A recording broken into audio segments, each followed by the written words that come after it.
சத்தியமா சொல்றேன். பெண்கள், பெண் குழந்தைகள், ஆண் குழந்தைகள் பாதுகாப்பு நம்ம ஆட்சியில நம்பர் 1 இருக்கும்.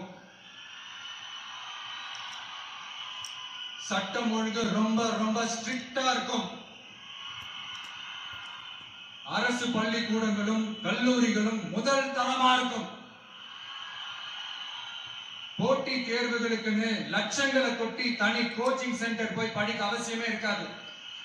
ஏன்னா கவர்மெண்ட் ஸ்கூல், காலேஜ் சிலபஸே போட்டி தேர்வுகளை ஈஸியா சந்திக்கிற வகையில் அந்த ஸ்டாண்டர்டுக்கு ஏத்த மாதிரி அமைக்கப்படும். உயர்நிலை பள்ளி பாடத்திட்டங்களிலேயே அடிப்படை அரசியல் சாசன சட்டம் சேர்க்கப்படும்.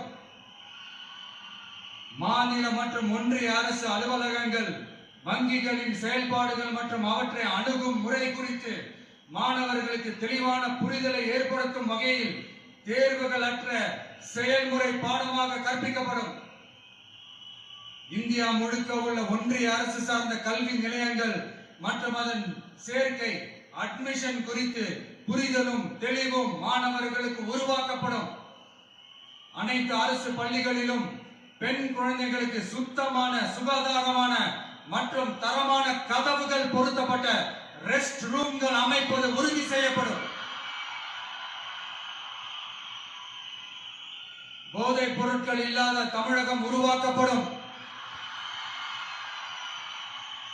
மாவட்ட கலெக்டர்கள் மற்றும் எஸ்பிகளில் சரிபாதி பெண்களாக இருக்கும்படி செய்வோம்.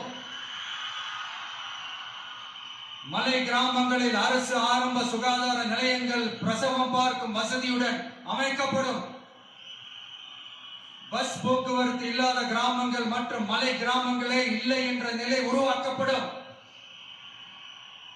ஏற்கனவே அமைப்பு சாரா தொழிலாளர்கள் அமைப்பு இருந்தாலும் ஆட்டோ, டாக்ஸி மற்றும் லாரி டிரைவர்களுக்கென அவர்களின் நலன்களுக்காகவும் குடும்ப நலன்களுக்காகவும் தனியாக நல வாரியம் அமைக்கப்படும்.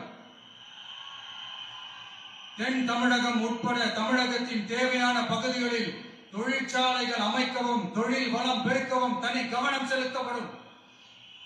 விவசாயிகள், மீனவர்கள் மற்றும் நெசவாளர்களின் கருத்துக்களை அறிந்து அவர்களுக்கான திட்டங்கள் காலத்தின் தேவைக்கேற்ப உருவாக்கப்படும். இப்போ நம்ம ஸ்டாலின் சார் அறிவாலயம் பக்கத்துல யாரு நடந்து போனாலும்